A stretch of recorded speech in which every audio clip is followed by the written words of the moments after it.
ಪಟೇಲಪ್ಪರೇ, ಹೆಂಗಾದ್ರೂ ಮಾಡಿ ನಿಮ್ಮ ಮಾವನ ಮಗಳು ಶಿಲ್ಪನ್ಗೆ ನೀವೇ ಹೇಳಿ ಆ ಕಂಪ್ಲೇಂಟ ವಾಪಸ್ ತಗೊಂಬಂಗ್ ಮಾಡಿ ನನ್ನ ಮಗನ ಬಿಡಿಸ್ಕೊಡ್ರಿ. ನಿಮಗೆ ಪುಣ್ಯ ಬರುತ್ತೆ. ದಯವಿಟ್ಟು ನಮ್ಮ ಮಗನ ಹೆಂಗಾದ್ರೂ ಮಾಡಿ ಬಿಡಿಸಿ. ನೋಡಕ್ಕ, ಅವ್ನು ಮಾಡಿರೋದು ಅಂತ ಇಂಥ ತಪ್ಪಲ್ಲ. ಕಿಡ್ನಾಪ್ ಮಾಡಿದ್ದಾನೆ. ಅದನ್ನು ನಾನು ಹೇಳೋಕ್ಕಾಗಲ್ಲ. ಶಿಲ್ಪನ್ನೇ ನೀವೇ ಕೇಳ್ಕೊಳ್ರಿ. ನಾನು ಒಂದು ಮಾತು ಹೇಳ್ತೀನಿ, ಏನೋ ತಪ್ಪು ಮಾಡಿದ್ದಾನೆ, ಇದೊಂದ್ಸಲ ಬಿಟ್ಬಿಡಮ್ಮ ಅಂತನ ನೀವು ಹೇಳ್ರಿ, ನೋಡೋಣ. ಅವಳು ಒಪ್ಕೊಂಡ್ರೆ ಏನು ಅಭ್ಯಂತರ ಇಲ್ಲ, ವಾಪಸ್ ಅಂತಾಳೆ. ಬೇಕು ಅಂದರೆ ನಿಮ್ಮ ಮಗನ್ನ ನೀವು ಬಸ್ತಲ್ಲಿ ಇಟ್ಕೊಳ್ರಿ, ಅಷ್ಟೇ ಬುದ್ಧಿ ಹೇಳಿ. ಇದಕ್ಕೆ ಇಂಥದ್ದೆಲ್ಲ ಕೆಲಸನ ಮಾಡಬೇಡ ಅಂತ ಹೇಳಿ. ಸರಿ ಆಯಿತು ಕಣೋ ಪಟೇಲ, ಬುದ್ಧಿ ಹೇಳ್ತೀವಿ. ಇದೊಂದು ಸಲ ಕ್ಷಮಿಸಿ ವಾಪಸ್ ತಮ್ಮ ಕೇಳು. ನೀನು ಹೇಳಿದ್ರೆ ಕೇಳ್ತಾಳೆ ಅನ್ಸುತ್ತೆ ನಿಮ್ಮ ಅವನ ಮಗಳು. ಆಯ್ತಣ್ಣ, ನಾನು ಒಂದು ಮಾತು ಹೇಳ್ತೀನಿ, ಆದರೆ ಬಲವಂತ ಮಾಡೋಕ್ಕಾಗಲ್ಲ ಇಂಥದ್ರ ಬಗ್ಗೆ ಎಲ್ಲನ. ಬನ್ನಿ ನೋಡೋಣ ಮನೆಗಿದ್ದಾಳೇನ. ಶಿಲ್ಪಾ, ಶಿಲ್ಪಾ. ಓಹ್, ಏನು ಮಾವ, ಏನು ಇಲ್ಲಿಗೆ ಹುಡುಕೊಂಬಂದಿದ್ದು? ಓ, ಇವ್ರು ಯಾಕೆ ಬಂದಿದ್ದಾರೆ? ಅದು ಇವರು ನಿನ್ನ ಹತ್ರ ಏನೋ ಮಾತಾಡ್ಬೇಕಂತೆ, ಅದಕ್ಕೆ ನಮ್ಮ ಮನೆ ಹತ್ರ ಬಂದಿದ್ರು. ನಿನ್ನ ಹತ್ರ ಕರ್ಕೊಂಬಂದೆ ನಾನೇನೆ. ಏನೋ ಅವ್ರ ಮಗ ಜೈಲ್ನಾಗಿದ್ದಾನಲ್ವಾ, ಅದಕ್ಕೆ ಅವ್ನು ಹೆಂಗಾದ್ರೂ ಮಾಡಿ ಬಿಡಿಸ್ಕೊಂಬರ್ಬೇಕು, ಸಹಾಯ ಮಾಡಿರಿ ಪಟೇಲಪ್ಪರೇ ಅಂತನ ಮನೆ ಹತ್ರ ಬಂದಿದ್ರು ಗೌಡ್ರು ಅವ್ರ ಮನೆಯವ್ರು. ಅದಕ್ಕೆ ನಂದೇನು ಇಲ್ಲಪ್ಪ, ಬರ್ರಿ ಶಿಲ್ಪನ ಹತ್ರ ನಾನೇ ಕರ್ಕೊಂಡು ಹೋಗ್ತೀನಿ, ಮಾತಾಡಿರಂತೆ ಅಂತಂದೆ. ಅದಕ್ಕೆ ಬಂದಿದ್ದಾರೆ. ಮಾತಾಡಕ್ಕೆ ಏನು ಉಳಿದಿಲ್ಲ. ನಿಮ್ಮ ಮಗ ಮಾಡಿರೋ ತಪ್ಪಿಗೆ ನಾನು ಅವನ್ನ ಬಿಡಿಸ್ಬೇಕಾ? ಅದು ಸಾಧ್ಯನೇ ಇಲ್ಲ. ಸುಮ್ಮನೆ ಹೋಗ್ತಾ ಇರಿ. ನಾನು ಯಾರ ಜೊತೆಗೂ ಮಾತಾಡಕ್ಕೆ ಇಷ್ಟ ಇಲ್ಲ. ಮಾವ, ಏನ್ ಮಾವ ನೀವು ಇಂಥ ಹಲ್ಕ ಕೆಲಸ ಮಾಡಿರೋನ್ಗೆ ಇನ್ನೂ ನೀವು ಸಪೋರ್ಟ್ ಮಾಡ್ಕೊಂಡು ಬಂದಿದ್ದೀರಲ್ಲ ಅವ್ರನ್ನ ಕರ್ಕೊಂಡು ಇಲ್ಲಿಗೆ, ಅಲ್ಲೇ ಉಗಿದು ಕಳ್ಸೋದ್ ಬಿಟ್ಟು. ನೋಡಮ್ಮ, ಹಿಂಗೆಲ್ಲ ಜೋರಾಗಿ ಮಾತಾಡಬೇಡ. ಮರ್ಯಾದೆ ಪ್ರಶ್ನೆ, ಸ್ವಲ್ಪ ಒಳಗಡೆ ಕುತ್ಕೊಂಡು ಮಾತಾಡೋಣ. ಹೇಳ್ತೀನಿ, ನಮ್ಮ ಮಗಂದು ತಪ್ಪೇನೆ. ಅವನ ಪರವಾಗಿ ನಾವು ಕ್ಷಮೆ ಕೇಳ್ತೀವಿ. ಸ್ವಲ್ಪ ಒಳಗಡೆ ಕುತ್ಕೊಂಡು ಮಾತಾಡೋಣಮ್ಮ. ಒಳಗಡೆ ಕುತ್ಕೊಂಡು ಮಾತಾಡಕ್ಕೆ ಏನು ಉಳಿಸಿದ್ದೀರಾ? ಇಂಥ ಬುದ್ಧಿನ ಕಲ್ಸೋದು ನಿಮ್ಮ ಮಗನಿಗೆ? ಮನೆಯಾಳ ಬುದ್ಧಿನ? ಯೋ ಶಿಲ್ಪ, ಇಲ್ಲಿ ಸಮಾಧಾನ ಮಾಡ್ಕೊ. ನಾನು ಅವ್ರಿಗೆ ಅದನ್ನೇ ಹೇಳಿದ್ದು. ನಡಿ ಒಳಗೆ ಕುತ್ಕೊಂಡು ಮಾತಾಡೋಣ, ಏನೋ ಮಾತಾಡ್ಬೇಕಂತೆ, ನಡಿ. ಆಯ್ತು ಮಾವ, ಏನೋ ನಿಮಗೆ ಬೆಲೆ ಕೊಟ್ಟು ಒಳಗಡೆ ಕರಿತಾ ಇದ್ದೀನಿ ನಿಮ್ಮನ್ನು, ಅವ್ರನ್ನು. ನೀವಿಲ್ಲ ಅಂದಿದ್ರೆ ಅವ್ರನ್ನ ಇಲ್ಲೇ ಉಗಿದು ಓಡಿಸ್ತಿದ್ದೆ, ಮಾತನ್ನು ಆಡಿಸ್ತಿರ್ಲಿಲ್ಲ ಅವ್ರನ್ನ. ಸರಿ, ಬನ್ನಿ ಕುತ್ಕೊಳ್ರಿ. ಅದೇನ್ ಮಾತಾಡ್ಬೇಕೋ ಮಾತಾಡ್ರಿ. ಕುತ್ಕೊಳ್ಳಮ್ಮ, ನೀನು ಕುತ್ಕೊಂಡು ಮಾತಾಡಿ ಬಗೆಹರಿಸ್ಕಮ್ಮನ. ಇದು ನಿಂತ್ಕೊಂಡು ಮಾತಾಡೋಕ್ಕೆ ಸರಿಯಾಗಲ್ಲ. ಕುತ್ಕ. ಹೇಳ್ರಿ, ಏನಾಗಬೇಕಾಗಿತ್ತು? ಏನೂ ಇಲ್ಲಮ್ಮ, ನನ್ನ ಮಗ ನಿನ್ನ ಹತ್ರ ದುಡ್ಡಿಸ್ಕೊಂಡು ನಿನಗೆ ಮೋಸ ಮಾಡಿ ನಿನ್ನ ಎಳ್ಕೊಂಡೋಗಿ ಆ ಗುಡ್ಲ ಕೂಡಾಕಿದ್ದು ತಪ್ಪೇನೆ, ಕ್ಷಮಿಸೋಕೆ ಆಗದೆ ಇರೋಂಥ ತಪ್ಪೇನೆ. ಆದರೆ ಅವ್ರಮ್ಮ ಯಾವನ ಚಿಂತೆಲೇನೆ ಊಟ ಬಿಟ್ಟು ಕೊರಗ್ತಾ ಇದ್ದಾಳೆ. ನಮಗಿರೋದು ಅವನೊಬ್ಬನೇ ಮಗ. ಈಗ ಸದ್ಯಕ್ಕೆ ಇನ್ನೊಬ್ಬ ಮಗ ಎಲ್ಲೋ ಅವ್ರದ್ದು ಮಾವನ ಮನೆಗೆ ಹೋಗಿ ಸೇರ್ಕೊಂಡವನೇ. ಈಗಿರೋದು ನಮ್ಗೆ ಆಸರೆ ಆಗಿ ಅವನೊಬ್ಬನೇ. ಅವ್ನಿಗೆ ಮದುವೆ ಮಾಡಿ ನಾವು ಸೊಸೆ ಹತ್ರ ಸೇವೆ ಮಾಡಿಸ್ಕೋಬೇಕು, ಮೊಮ್ಮಕ್ಕಳು ನಡೆಸ್ಬೇಕು ಅಂತ ಏನೇನೋ ಅಂದ್ಕೊಂಡಿದ್ವಿ. ಹೆಣ್ಣು ನೋಡಿದ್ವಿ, ಆದರೆ ಆ ಮದುವೆನ ನೀನೇ ನಿಲ್ಲಿಸ್ದೆ. ಅದೇ ಸಿಟ್ಟಿಗೆ ಅವನು ನಿನ್ನ ಹೋಗಿ ಕೂಡಾಕ್ತಾ.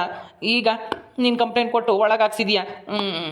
ಅದಕ್ಕೆ ಈಗ ಏನು ಮಾಡಬೇಕು ನಾನು? ಏನಿಲ್ಲಮ್ಮ, ನೀನು ಕೊಟ್ಟಿರೋ ಕಂಪ್ಲೇಂಟ ವಾಪಸ್ ತಗೊಂಡು ನನ್ನ ಮಗನ ಜೈಲಿಂದ ಬಿಡುಗಡೆ ಮಾಡಿಸು ಅಂತನ.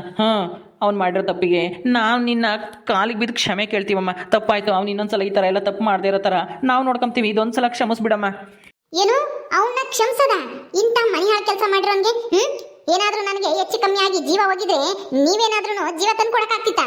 ನಿಮ್ಮ ಮಗ ಮಾಡಿರೋದಕ್ಕೆ ಈ ತರ ಕೇಳ್ತಾ ಇದೀರಲ್ಲ. ನಿಮ್ಮ ಮಗನಿಗೆ ಯಾರಾದ್ರೂ ಕಿಡ್ನಾಪ್ ಮಾಡಿ ಹಿಂಗೆ 3 ದಿವಸ ಬಚ್ಚಿಟ್ಟಿದ್ರೆ ನಿಮಗೆ ಸಿಟ್ಟು ಬರ್ತಾ ಇರ್ಲಿಲ್ವಾ? ಒದ್ದು ಒಳಗಾಕ್ಸ್ತಿರ್ಲಿಲ್ವಾ ನೀವು ಕಂಪ್ಲೇಂಟ್ ಕೊಟ್ಟು? ಏನ್ರಿ ಹಿಂಗ್ ಮಾತಾಡ್ತಾ ಇದೀರಾ? ನಿಮ್ಮ ಮಗ ಮಾಡಿರೋ ತಪ್ಪಿಗೆ ನಾನು ಯಾವುದೇ ಕಾರಣಕ್ಕೂ ವಾಪಸ್ ತಗೊಳ್ಳೋ ಮಾತೇ ಇಲ್ಲ. ಸುಮ್ಮನೆ ಎದ್ದೋಗ್ರಿ. ಪಟೇಲಪ್ಪ, ನಿಮ್ಮ ಸೊಸೆಗೆ ನೀವಾದ್ರೂ ಒಂದು ಮಾತು ಹೇಳಿ. ನಾನು ಏನು ಹೇಳೋಕ್ಕಾಗಲ್ಲ ಅಣ್ಣ. ಏನೋ ನಿಮ್ಮ ಜೊತೆಗೆ ಬಂದಿದ್ದೀನಿ ಅಷ್ಟೇ. ನೀವೇ ಕೇಳ್ಕೊಳ್ರಿ, ಅದೇನು ಹೇಳ್ತಾಳೋ ಏನೋ. ಅವಳುಂಟು ನೀವುಂಟು. ಇಂಥ ವಿಷಯದಾಗೆ ನಾನು ತಲೆ ಹಾಕಲ್ಲ. ಯಾಕೆ ಅಂದರೆ ಇದು ತುಂಬ ಗಂಭೀರವಾದಂಥ ವಿಷಯ. ನಿಮ್ಮ ಮಗ ದೊಡ್ಡ ತಪ್ಪೇ ಮಾಡಿದ್ದಾನೆ. ಅವ ಸುಮ್ಮನೆ ಇರು. ಇವ್ರ ಪರವಾಗಿ ನೀನು ಏನು ಮಾತಾಡಬೇಡ. ಅದೇನು ಮಾತಾಡ್ತಾರೋ ಮಾತಾಡ್ಕೊಂಡು ಎದ್ದೋಗ್ಲಿ. ನಾನು ಯಾವುದೇ ಕಾರಣಕ್ಕೂ ಆ ಕೇಸ್ ಮಾತ್ರ ವಾಪಸ್ ತಗೊಂಬಲ್ಲ. ಇವ್ ಹಂಗನ್ಬೇಡಮ್ಮ ತಾಯಿ, ನೀನೇ ದೇವ್ರು ಅಂತ ತಿಳ್ಕೊಂತೀವಿ. ನಮ್ಮ ಮಗುನ ಬಿಡುಗಡೆ ಮಾಡಿಸೋ ಹೆಂಗಾದ್ರೂ ಮಾಡಿ. ನಿನ್ನಿಂದ ಮಾತ್ರ ಸಾಧ್ಯ ಅಂತ ಹೇಳ್ತಾರೆ ಎಲ್ಲನ. ನಿನ್ ಕೇಸ್ ವಾಪಸ್ ತಗೊಂಡ್ರೆ ಬಿಡುಗಡೆ ಮಾಡ್ತಾರಂತೆ. ನಮ್ಮ ಮಗ ಇಲ್ದಿದ್ರೆ ನಾವು ಜೀವನೇ ಕಳ್ಕೋಬೇಕಾಗುತ್ತೆ. ಅದು ನಿಮ್ಮನೆ ಬರ ಅಂತ ಮಗುನ ಎತ್ತಿರೋದಕ್ಕೆ ನಾನೇನ್ ಮಾಡ್ಲಿ? ಅಂತ ಕೆಲಸ ಮಾಡಿದಾನಲ್ಲ, ಅನುಭವಿಸ್ತಾ ಇದ್ದಾನೆ ಶಿಕ್ಷೆನ. ಅದು ಅವನ ಜೊತೆಗೆ ನೀವು ಅನುಭವಿಸಿ ಅಷ್ಟೇನೆ. ನಾನಂತೂ ವಾಪಸ್ ತಗೊಂಬ ಮಾತೇ ಇಲ್ಲ, ಯಾವುದೇ ಕಾರಣಕ್ಕೂ ವಾಪಸ್ ತಗೊಲ್ಲ. ಹಂಗನ್ಬೇಡಮ್ಮ ಶಿಲ್ಪ. ಬೇಕು ಅಂದರೆ ದುಡ್ಡು ಕೊಡ್ತೀವಿ. ನಿನಗೆ ದುಡ್ಡು ಕೊಡ್ತೀವಿ. ಆ ದುಡ್ಡು ತಗೊಂಡು ಕ್ಷಮಿಸಿ ನಮ್ಮ ಮಗುನ ಬಿಡುಗಡೆ ಮಾಡಮ್ಮ. ಏನು ದುಡ್ಡ? ಏನು ದುಡ್ಡಿಂದ ಏನು ನಾನು ಕೊಟ್ಕೊಂಬಕ್ ಬಂದಿದ್ರೋ ಹೆಂಗೆ? ನಿಮ್ಮ ಹತ್ರ ಜಾಸ್ತಿ ದುಡ್ಡಿದೆ ಅಂತಾನ? ಹಂಗಲ್ಲಮ್ಮ, ನಿನ್ಗಾಗಿರೋ ನೋವಿಗೆ ಪರಿಹಾರ ಆಗಿ ದುಡ್ಡು ಕೊಡ್ತೀವಿ ಅಂತ ಹೇಳಿದ್ದು. ದುಡ್ಡಿಂದನ ಯಾರಿಗೂ ಏನು ಕೊಟ್ಕೊಂಬಕ್ಕಾಗಲ್ಲ. ಆದರೆ ಒಂದು 25,000 ರೂಪಾಯಿ ದುಡ್ಡು ಕೊಡ್ತೀವಿ. ದಯವಿಟ್ಟು ನಮ್ಮ ಮಗನ ಬಿಡ್ಸಮ್ಮ. 25,000 ರೂಪಾಯಿ ದುಡ್ಡ? 25,000 ರೂಪಾಯಿ ದುಡ್ಡು ನಾನು ವರ್ಷ ತಕ್ಕ ದುಡಿಯೋಕ್ಕಾಗಲ್ಲ. ಏನು ಮಾಡೋದು? ಅಯ್ಯೋ ಅಣ್ಣ, ನಮ್ಮ ಶಿಲ್ಪ ಹಂಗೆಲ್ಲನ ದುಡ್ಡಿಗೆ ಆಸೆ ಪಡೋಳಲ್ಲ. ನೀವು ದುಡ್ಡು ಕೊಡ್ತೀವಿ ಅಂದ ತಕ್ಷಣ ಅವಳು ದುಡ್ಡು ತಗೊಂಡು ಕಂಪ್ಲೇಂಟ್ ವಾಪಸ್ ತಗೊಂಬಕ್ಕೆ ಸಾಧ್ಯನೇ ಇಲ್ಲ. ಬರ್ರಿ, ನಾನು ಹೇಳಿದ್ನಲ್ಲ ಅವಳು ಯಾವುದೇ ಕಾರಣಕ್ಕೂ ಒಪ್ಪಲ್ಲ ಅಂತನ. ಆಯ್ತಲ್ಲ, ನಡೀರಿ ಹೋಗೋಣ. ನೋಡಮ್ಮ, ಇನ್ನೊಂದ್ಸಲ ಯೋಚನೆ ಮಾಡು. ಅದು ಅದು ಮಾವ, ನನಗೆ ಇವರು ನೋಡ್ತಾ ಇದ್ರೆ ಯಾಕೋ ಅಯ್ಯೋ ಪಾಪ ಅಂತ ಅನ್ನಿಸ್ತಾ ಇದೆ. ಅಲ್ಲ, ಇವ್ರ ಮಗ ತಪ್ಪು ಮಾಡಿರೋ ತಪ್ಪಿಗೆ ಇವ್ರಿಗೆ ಯಾಕೆ ಶಿಕ್ಷೆ ಅಲ್ವಾ? ಪಾಪ ಅನ್ನಿಸ್ತೈತೆ. ಇವರು ನಮ್ಮ ಅಪ್ಪ ಅಮ್ಮ ಇದ್ದಂಗೆನೆ. ನಮ್ಮ ಅಪ್ಪ ಅಮ್ಮಗೆ ಎಷ್ಟು ನೋವಾಗುತ್ತೋ ಇವ್ರಿಗೂ ಅಷ್ಟೇ ನೋವಾಗೈತಲ್ವಾ? ಅದಕ್ಕೇನೆ ಏನೋ ಹೋಗ್ಲಿ ಪಾಪ ಅನ್ಕೊಂಡು ನಿಮ್ಮ ಮೇಲಿನ ಗೌರವದಿಂದನ ಅವ್ರು ಕೊಡೋ ದುಡ್ಡು ಇಸ್ಕೊಂಡು ಕಂಪ್ಲೇಂಟ್ ವಾಪಸ್ ತಾಂತೀನಿ ಬಿಡಿ, ಪರವಾಗಿಲ್ಲ. ಅದು ದುಡ್ಡಿನ ಮೇಲೆ ಆಸೆ ಏನೂ ಇಲ್ಲ, ಏನೋ ನಿಮ್ಮ ಮೇಲೆ ಒಂದು ಸ್ವಲ್ಪ ಕರುಣೆ ಅಷ್ಟೇನೆ. ಇಲ್ಲಿಗಾನ ಬಂದಿದ್ದೀರಲ್ವಾ, ನಿಮ್ಮ ಗೋಳಾಟನ ನೋಡೋಕ್ಕಾಗ್ತಾ ಇಲ್ಲ. ಪಾಪ ಈ ಅಕ್ಕ ಅಂತ ಎಷ್ಟು ಸ್ವರ್ಗೋಗೈತಿ. ಮಗ ಜೊತೆಗಿಲ್ಲ, ಜೈಲಿಗೆ ಹೋಗಿದ್ದಾನೆ ಅಂತ ಊಟ ಬಿಟ್ಟು.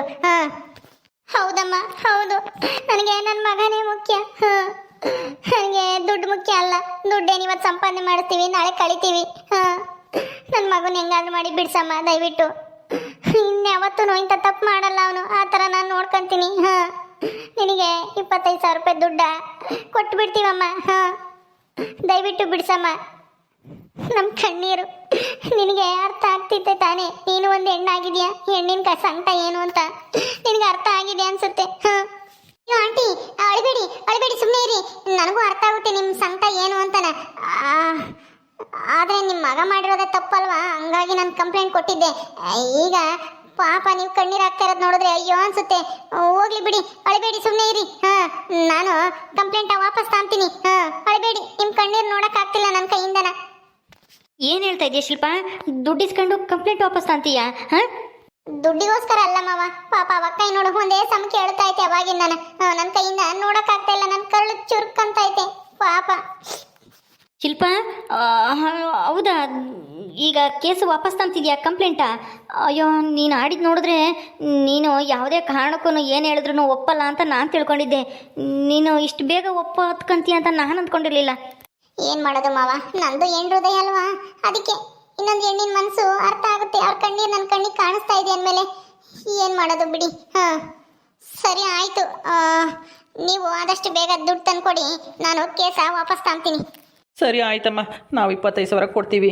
ಇವತ್ತೇ ತಂದು ಕೊಡ್ತೀವಿ, ಇವತ್ತು ಸಾಯಂಕಾಲದೊಳಗಡೆ. ನೀನು ಯಾವತ್ತು ತಾಂತೀಯ ವಾಪಸ್ಸಾ? ತಗೊಂತೀನಿ, ಆದರೆ ಯಾರ ಹತ್ರನೂ ಹೇಳಕ್ಕೆ ಹೋಗಬೇಡಿ. ಆಮೇಲೆ ನೋಡು, ಈ ಹುಡುಗಿ ದುಡ್ಡಿಸ್ಕೊಂಡು ಕಂಪ್ಲೇಂಟ್ ವಾಪಸ್ ತಗೊಂಡವಳೆ ಅಂತ ಅನ್ಕೋಬಾರ್ದು. ನಿಮ್ಮ ಮಗನಿಗೂ ಈ ವಿಷಯ ಎಲ್ಲನ ಹೇಳಕ್ ಹೋಗ್ಬಾರ್ದು ನೀವು. ಹಂಗಿದ್ರೆ ನಾನು ದುಡ್ಡಿಸ್ಕೊಂಡು ನೀವು ಕೊಡೋದ ಕೇಸ್ ವಾಪಸ್ ತಾಂತೀನಿ, ಇಲ್ದಿದ್ರೆ ಇಲ್ಲ ಅಷ್ಟೇ. ಇಲ್ಲಮ್ಮ, ಇಲ್ಲ, ನಾವು ಯಾರ ತಗೋ ಬಾಯಿ ಬಿಡಲ್ಲ. ಇಲ್ಲಿರೋ ನಾವು 4 ಜನಕ್ಕೆ ಬಿಟ್ಟೆ ಇನ್ನೊಬ್ರಿಗೆ ಗೊತ್ತಾಗ್ದಂಗೆ ನಾವು ಇರ್ತೀವಮ್ಮ. ನನ್ನ ಮಗುಗೂ ಹೇಳಲ್ಲ ದುಡ್ಡು ಕೊಟ್ಟು ಬಿಡಿಸ್ಕೊಂಬಂದ್ವಿ ಅಂತಾನೆ. ಒಳ್ಳೆ ಮನಸ್ಸಿಂದ ಬಿಡಿಸ್ಕೊಂಬಂತು ಆ ಹುಡುಗಿ, ನಮ್ಮ ಕಷ್ಟ ನೋಡ್ಲಾರ್ದೇನೆ. ಇನ್ಮೇಲೆ ಅದ್ರ ಬುದ್ಧಿ ಕಲ್ತ್ಕೊಂಡಿರೋ ಯಾವುದಾದ್ರೂ ಒಂದು ಒಳ್ಳೆ ಹುಡುಗಿನ ತಂದು ಮದುವೆ ಮಾಡ್ತೀನಿ ಅಂತ ಹೇಳ್ತೀನಿ. ಸರಿ ಆಯ್ತು, ಹೋಗಿ ಬನ್ನಿ. ಆದಷ್ಟು ಬೇಗ ದುಡ್ಡು ತಂದ್ಕೊಡಿ, ನಾನು ನಾಳೆ ಹೋಗ್ಬಿಟ್ಟು ಕಂಪ್ಲೇಂಟ್ ವಾಪಸ್ ತಗೊಂಬತ್ತೀನಿ. ಸರಿ ಅಮ್ಮ, ನಿನ್ನಿಂದ ತುಂಬ ಉಪಕಾರ ಆಯಿತು. ನನ್ನ ಮಗುನ ನಾವಿನ್ಮೇಲೆ ಬಸ್ನಾಗ ಇಟ್ಕೊಂತೀವಿ, ನಿನ್ಗೇನು ತೊಂದರೆ ಕೊಡಲ್ಲ. ಬರ್ತೀವಿ. ಆಯ್ತಕ್ಕ, ಆಯ್ತು, ಕಣ್ಣೀರು ಒರೆಸ್ಕೊಳ್ಳಿ, ಏನೂ ಆಗಲ್ಲ. ಇನ್ಮೇಲಾದ್ರೂ ನನ್ನ ಸುದ್ದಿ ಬರಬಾರ್ದು ನಿಮ್ಮ ಮಗ. ಆಮೇಲೆ ಏನಾದ್ರೂ ಇಲ್ಲಿ ಬಂದು ಗಲಾಟೆ ಮಾಡೋದು, ನನ್ನ ಹೆಸರು ಅಲ್ಲಿ ಇಲ್ಲಿ ಹೇಳ್ಕೊಂಡು ಹಂಗೆ ಮಾಡೋದು ಹಿಂಗೆ ಮಾಡೋದು ಅಂತ ಹೇಳೋದಾಗ್ಲಿ, ನೀವಾಗಲಿ ಏನಾದ್ರೂ ಹೇಳಿದ್ರೆ ನಾನು ಮತ್ತೆ ಕಂಪ್ಲೇಂಟ್ ಕೊಟ್ಟು ಒಳಗೆ ಹಾಕಿಸ್ತೀನಿ. ಏನೋ ಹೋಗ್ಲಿ ಪಾಪ, ನೀವು ಇಲ್ಲಿಗಾನ ಬಂದಿದ್ದೀರಾ, ನಮ್ಮ ಮಾವ ಬೇರೆ ಕರ್ಕೊಂಬಂದಿದ್ದೀರಾ, ನಮ್ಮ ಮಾವನ ಬೇರೆ. ಅದಕ್ಕೋಸ್ಕರನ ಏನೋ ಹೋದ್ರೆ ಹೋಗ್ಲಿ ಅಂತನ ದುಡ್ಡು ತಗೊಂಡು ಬಿಡಿಸ್ತಾ ಇದ್ದೀನಿ ಅಷ್ಟೇನೆ. ಆಯ್ತಮ್ಮ, ಆಯಿತು, ಬರ್ತೀವಿ. ಅಕ್ಕ, ಇನ್ಯಾಕೆ ಹೇಳ್ತಾ ಇದ್ದೀರಾ? ಕಣ್ಣೀರು ಒರೆಸ್ಕೊಳ್ಳಿ, ಬಿಡಿಸ್ಕೊಂಬತ್ತೀನಿ ಅಂತ ಹೇಳಿದ್ನಲ್ಲ, ಕಂಪ್ಲೇಂಟ್ ವಾಪಸ್ ತಾಂತೀನಿ ಅಂತನ, ಮತ್ತೆ ಇನ್ನೂ ಕಣ್ಣೀರು ಸುರಿಸ್ತಾ ಇದ್ದೀರಲ್ಲ, ಸಮಾಧಾನ ಮಾಡ್ಕೊಡ್ರಿ, ಆಗಿದ್ದಾಗೋಯ್ತು.